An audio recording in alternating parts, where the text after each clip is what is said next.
Sir, Nitish Kumar ने क्या नया फॉर्मूला तैयार किया है? देखिए, कल मोदी सरकार बनाने का दावा पेश करेंगे और मानकर चलिए कि परसों शपथ ग्रहण समारोह भी हो जाएगा।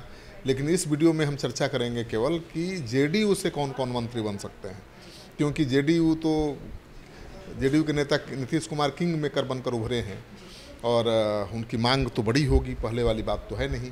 पिछली सरकार में वो शामिल नहीं हुए थे, नाराज हो गए थे और कारण यही था कि सरकार केवल प्रतीकात्मक एक मंत्री पद दे रही थी। नीतीश कुमार को मंजूर नहीं हुआ। आखिरकार आरसीपी सिंह जो राष्ट्रीय अध्यक्ष थे, वो खुद सेटिंग करके मंत्री बन गए। पनोरमा ग्रुप, जो सोचता है वो करता है, आपके अपने सपनों का आशियाना। नमस्कार, आप देख रहे हैं सिटी पोस्ट लाइव और मैं हूं आपके साथ हर्षिता प्रताप सिंह। 2024 के लोकसभा चुनाव में हालांकि एनडीए को कुछ सीटों का नुकसान झेलना पड़ा है, लेकिन एक बार फिर एनडीए तीसरी बार सरकार बनाने को तैयार है। कल पीएम मोदी ने इस्तीफा भी दे दिया था और एनडीए की तमाम दलों के साथ कल बड़ी बैठक हुई और इस बैठक के बाद अब ये चर्चा होगी कि आखिर जो नया मंत्रालय बनेगा उसमें किस पार्टी को कितने मंत्रालय मिल सकते हैं। इन सब के बीच मुख्यमंत्री नीतीश कुमार ने भी बड़ी डिमांड रख दी है एनडीए की बनने वाली नई सरकार के सामने। इस बात पर चर्चा करने के लिए हमारे साथ हमारे डायरेक्टर श्रीकांत प्रत्युष जी मौजूद हैं। सर, नीतीश कुमार ने क्या नया फॉर्मूला तैयार किया है? देखिए, कल मोदी सरकार बनाने का दावा पेश करेंगे और मानकर चलिए कि परसों शपथ ग्रहण समारोह भी हो जाएगा। लेकिन इस वीडियो में हम चर्चा करेंगे केवल कि जेडीयू से कौन कौन मंत्री बन सकते हैं, क्योंकि जेडीयू के नेता नीतीश कुमार किंग मेकर बनकर उभरे हैं और उनकी मांग तो बड़ी होगी, पहले वाली बात तो है नहीं। पिछली सरकार में वो शामिल नहीं हुए थे, नाराज हो गए थे और कारण यही था कि सरकार केवल प्रतीकात्मक एक मंत्री पद दे रही थी। नीतीश कुमार को मंजूर नहीं हुआ। आखिरकार आरसीपी सिंह जो राष्ट्रीय अध्यक्ष थे, वो खुद सेटिंग करके मंत्री बन गए। उसको लेकर नीतीश कुमार नाराज भी हुए और उसका खामियाजा भी आरसीपी सिंह को भुगतना पड़ा। दोबारा उनको राज्यसभा नीतीश कुमार ने नहीं भेजा, मंत्री पद गंवानी पड़ी। इस बार जब नीतीश कुमार किंग मेकर बनकर उभरे हैं तो मांग ज़्यादा होगी और जो सूत्रों के हवाले से खबर आ रही है कि नीतीश कुमार ने एनडीए की बैठक में एक फार्मूला सुझाया है कि 4 सांसद पर 1 मंत्री बने।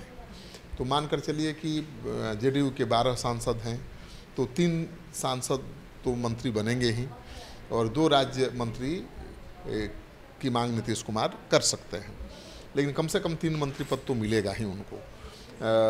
अब सवाल ये उठता है कि भाई 3 मंत्री पद मिलेगा तो कौन कौन मंत्री बनेगा, आपके जहन में यही सवाल होगा ना। तो ललन सिंह जीते हैं, भूमिहार समाज से आते हैं, पार्टी के राष्ट्रीय अध्यक्ष रह चुके हैं और चुनाव ठीक ठाक मार्जिन से जीत भी गए हैं। लग रहा था कि बहुत पेंच फंस गया है। लालू यादव ने अशोक महतो की पत्नी को उतार दिया था और लड़ाई मुश्किल हो गई थी, फिर भी अच्छे मार्जिन से चुनाव जीता। तो नीतीश कुमार उनको मंत्री बना सकते हैं। संजय झा जो राज्यसभा सांसद हैं, उनके बहुत करीबी हैं और ब्राह्मण समाज से आते हैं, तो ब्राह्मणों को भी बना सकते हैं, क्योंकि बीजेपी में कोई ब्राह्मण यहाँ से चुनाव जीता नहीं है, तो जेडीयू को ही ये कोटा पूरा करना पड़ेगा। तो संजय झा ब्राह्मण का प्रतिनिधित्व कर सकते हैं। लवली आनंद राजपूत समाज से आती हैं, वो मंत्री बनाई जा सकती हैं। अब ये दीगर बात है कि पहली बार मंत्री बनेंगी तो उनको विभाग कौन मिलेगा और कैबिनेट बनेंगी या स्टेट बनेंगी।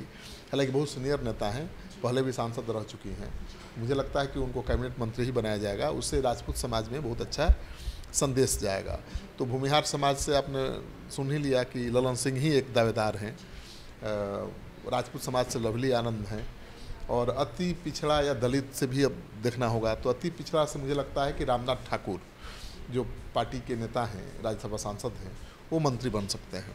रामनाथ ठाकुर कर्पूरी ठाकुर के बेटे हैं, लेकिन ये भी चर्चा है कि रामनाथ ठाकुर को नीतीश कुमार राष्ट्रीय अध्यक्ष बनाने की सोच रहे हैं।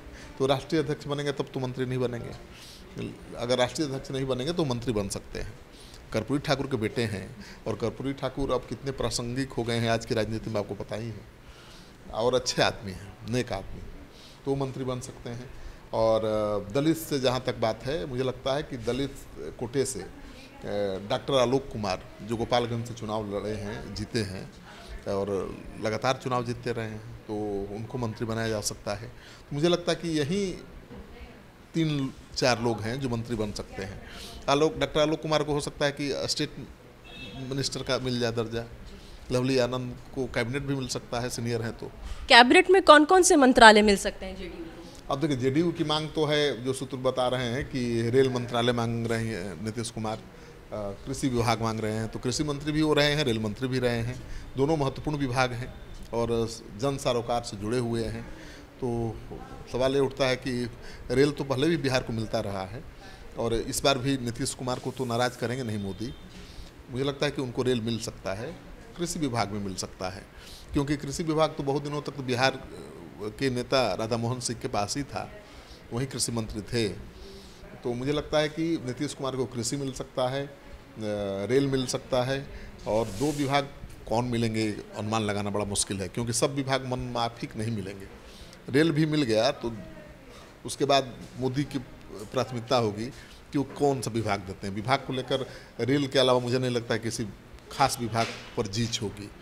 देखिए, नीतीश कुमार तो कमाई वाला विभाग खोजेंगे नहीं, वो तो जन सरोकार से जुड़े हुए विभाग खोजेंगे, जिससे जनता के बीच रहा जा सके, जिससे उनकी पार्टी की मजबूत पहचान राष्ट्रीय स्तर पर बन सके। तो मुझे लगता है कि आज फैसला हो जाएगा। कल ही सरकार बनाने का दावा पेश करने वाले हैं मोदी, तो आज फैसला हो जाएगा। अब सवाल ये उठता है कि इन नेताओं को खबर भी आ गई होगी, जिन नेताओं को नीतीश कुमार मंत्री बनाने वाले हैं उनको सूचना भी शायद तैयारी शुरू हो गई होगी। अब हमें पता करना पड़ेगा कौन कौन नया कपड़ा सिला रहा है, कौन बंडी सिला रहा है, तो उससे एक संकेत मिलेगा, क्योंकि जिसको मंत्री बनाया जा रहा होगा वो तो 1 दर्जन बंडी और कुर्ता सिलवा रहा होगा। तो हमारी टीम लगी हुई है, पता कर रही है कि बंडी किसका किसका सिला रहा है। बात करें चिराग पासवान की, तो उन्होंने भी बेहद अच्छा परफॉर्म करके दिखाया, जितनी सीटें मिली सब पे जीत दर्ज की। तो उन्हें क्या फ़ायदा हो रहा है इस बार केंद्र मंत्रालय में? चिराग पासवान तो बिहार के हीरो बनकर उभरे हैं ना। नरेंद्र मोदी ने ही इतनी तारीफ कर दी है उनकी कि उनका कद बहुत बढ़ गया है और उनका स्ट्राइक रेट तो सबसे बढ़िया है और बहुत शानदार उनका पॉलिटिकल करियर मुझे लगता है आगे है। तो कैबिनेट मंत्री तो बनेंगे ही बनेंगे, लेकिन उनकी पार्टी की भी मांग है कि एक कैबिनेट और 2 स्टेट मंत्री बने। लेकिन मुझे लगता है कि उनको एक कैबिनेट और एक स्टेट मिल सकता है। अगर नीतीश कुमार को भी 12 पर 3 मंत्रालय मिल सकता है, तो इनके तो 5 हैं, 4 ही पर 1 कोटा है मंत्री का। नीतीश कुमार का जो फार्मूला है कि 4 MP पर 1 मंत्री, तो 4 पर ही चिराग हो जाएंगे। और एक एक्स्ट्रा सांसद है तो कहेंगे कि भाई घलुआ में आप एक राज्य मंत्री का भी दे दीजिए। तो मुझे लगता है कि चिराग पासवान कैबिनेट मंत्री बनेंगे और बहुत महत्वपूर्ण विभाग महकमा उनको मिलेगा, जन सरोकार से जुड़ा हुआ महकमा मिलेगा। उनके पिता तो लगातार मंत्री रहे हैं और कहा जाता है उनके पिता के बारे में कि कोई भी विभाग दे दे उस विभाग को चमका दिया। जैसे टेलीकॉम विभाग को कोई जानता ही नहीं था, कोई उस विभाग का मंत्री बनना ही नहीं चाहता था, लेकिन जब से रामविलास पासवान जी टेलीकॉम मंत्री बने तो ऐसा लगा कि सबसे बढ़िया विभाग वही है, सब लोग वही विभाग मांगने लगे। तो काम करने वाला होना चाहिए। अगर काम करने वाला आदमी है तो कोई किसी भी विभाग को चमका सकता है, महत्वपूर्ण बना सकता है। तो रामविलास पासवान जी ने जिस तरह से टेलीकॉम को बहुत महत्वपूर्ण विभाग बना दिया था अपने विजन से, मुझे लगता है कि चिराग पासवान को भी कोई महत्वपूर्ण विभाग मिलेगा। और स्टेट मिनिस्टर का अगर कोई राज्य मंत्री का भी कोई मिला अगर, तो मुझे लगता है कि चिराग पासवान बीणा देवी या शांभवी में से किसी को बना सकते हैं। ज़्यादा संभावना शांभवी का है, क्योंकि वो पासी समाज से आती हैं। उनके पिता भी कद्दावर दलित नेता हैं जेडीयू के, आपको पता ही है। मुझे लगता है कि नीतीश कुमार भी चाहेंगे कि शांभवी बन जाए। तो चिराग अगर कैबिनेट बनेंगे तो स्टेट मिनिस्टर शांभवी बन सकती है। तो शांभवी मुझे लगता है कि मोदी कैबिनेट की सबसे कम उम्र वाली सांसद भी है और कम उम्र वाली एक मंत्री भी हो सकती है। तो पहले ही झटके में MP बन गई और पहले ही झटके में मंत्री न बन जाए, ये भी उम्मीद की जा रही है। तो कहा जा सकता है कि इस बार जो नई NDA की सरकार बन रही है उस मंत्रालय में बिहारियों का बेहद ज़्यादा दबदबा देखने को मिलेगा। भाई अब तो मिलेगा। पहले कितने मंत्री थे? नित्यानंद राय थे, गिरिराज सिंह थे, अश्विनी चौबे थे, 3 ही मंत्री थे रामकृपाल यादव को तो हटा ही दिया गया था, राधा मोहन सिंह को भी हटा दिया गया था, तो 3 ही मंत्री बिहार के थे। और अब जब जेडीयू भी शामिल है सरकार में, चिराग पासवान दमखम के साथ चुनाव में उभर कर आए हैं सामने, तो चिराग पासवान का कम से कम 1 मंत्री हो जाएगा, नीतीश कुमार के 3 मंत्री हो जाएंगे, 4 तो यही दिख रहे हैं, और बीजेपी के भी कम से कम 3 मंत्री रहेंगे।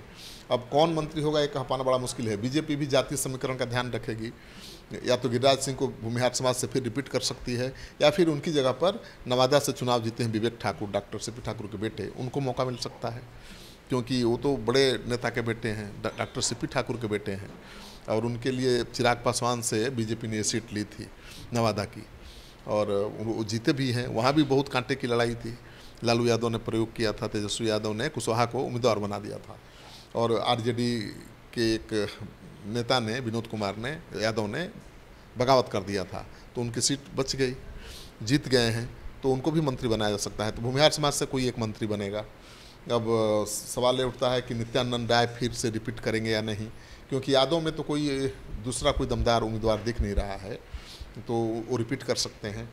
अति पिछड़ा में मुझे लगता है कि अररिया से प्रदीप कुमार सिंह हैं, जो लगातार चुनाव जीत रहे हैं, वहाँ भी कांटे की लड़ाई थी। सीमांचल की अररिया सीट जितना कोई मामूली काम नहीं है, और पिछले चुनाव प्रचार में मैं गया था तो वो कह भी रहे थे कि उनको आश्वासन मिला है अमित शाह से कि 2 लाख से ज़्यादा वोट से जीती आपको मंत्री बना देंगे। तो ठीक है, 2 लाख से ज़्यादा वोट से तो नहीं जीते, क्योंकि लड़ाई ऐसी है यहाँ बिहार में कि कहाँ कोई जीता 2 लाख वोट से, तो सबके लिए मुश्किल थी ना। तो उस हिसाब से जितना वोट से जीते हैं वो 2 लाख के बराबर ही है। तो प्रदीप कुमार सिंह अति पिछड़ा कोटे से मंत्री बन सकते हैं, और विवेक ठाकुर बन सकते हैं, नित्यानंद राय रिपीट कर सकते हैं। मुझे लगता है कि 3 ही 4 मंत्री बीजेपी के होंगे, क्योंकि अब तो जेडीयू को भी देना है, एलजेपी को भी देना है, तो ज़्यादा मंत्री नहीं बन पाएंगे बीजेपी से। तो ब्राह्मण का कोटा जेडीयू से भरा जाएगा, भूमिहार का कोटा भाजपा से, तो नीतीश कुमार हो सकता है कि किसी भूमिहार को नहीं बना के किसी और अति पिछड़ा को बना दे, ये भी चांस है। क्योंकि आज की राजनीति क्या है, अति पिछड़ा और पिछड़ा पर आधारित है। सबसे ज़्यादा जनसंख्या उनकी है, और जिसकी जितनी जनसंख्या है उतनी भागीदारी होगी। आज की राजनीति तो यही कहती है ना। तो मुझे लगता है कि अपर कास्ट से किसी एक व्यक्ति को ही नीतीश कुमार बनाएंगे मंत्री, लेकिन भूमिहार से भी बनाना पड़ेगा, नहीं बनाएंगे तो नाराज हो जाएंगे। राजपूत से नहीं बनाएंगे तो राजपूत नाराज होंगे, अति पिछड़ा से नहीं बनाएंगे तो वो नाराज हो जाएंगे। तो जितना कोटा उनका है उसमें लगता है कि ये सब आ जाएंगे लगभग। मान लीजिए कि 3 कैबिनेट बना दिया और 1 राज्य मंत्री बना देंगे, तो कम से कम नीतीश कुमार को 4 तो चाहिए। भूमिहार को भी, राजपूत को भी, अति पिछड़ा को भी, दलित को भी मंत्री बनाना है, तो 4 कोटा चाहिए। और खबर तो है कि 3 कैबिनेट मांग रहे हैं, 2 स्टेट मांग रहे हैं, तो हो सकता है कि 4 नहीं 5 भी मिल जाए। तो नीतीश कुमार क्या करेंगे कोई नहीं जानता है, वो तो वही जानते हैं। उनके दाएं बाएं जो लोग घूम रहे होंगे, जो दम्भ भरते हैं कि हम बहुत नीतीश कुमार को जानते हैं, उनको भी नहीं पता है कि नीतीश कुमार क्या करेंगे, क्योंकि वो अचानक वो डिसीजन लेते हैं, बड़ा डिसीजन लेते हैं, चौंकाने वाले फैसले लेते हैं। तो बहुत बड़ा चौंकाने वाला फैसला ले सकता है। आप सुन रहे थे हमारे डायरेक्टर श्रीकांत प्रत्यूष जी को, और हमारी टीम, सिटी पोस्ट लाइव की टीम, ये पता करने में भी जुटी है कि मंत्रालय में शपथ लेने के लिए कौन नए कपड़े सिलवा रहा है। अब बिहारियों का दबदबा जो है इस बार केंद्र मंत्रालय में कितना देखने को मिलता है, किनको किनको केंद्र में और स्टेट में मिनिस्टर बनाया जाता है, इसका फैसला भी जल्द हो जाएगा। फिलहाल इस खबर में इतना ही। आप आगे की खबरों के लिए देखते रहिए सिटी पोस्ट लाइव। धन्यवाद।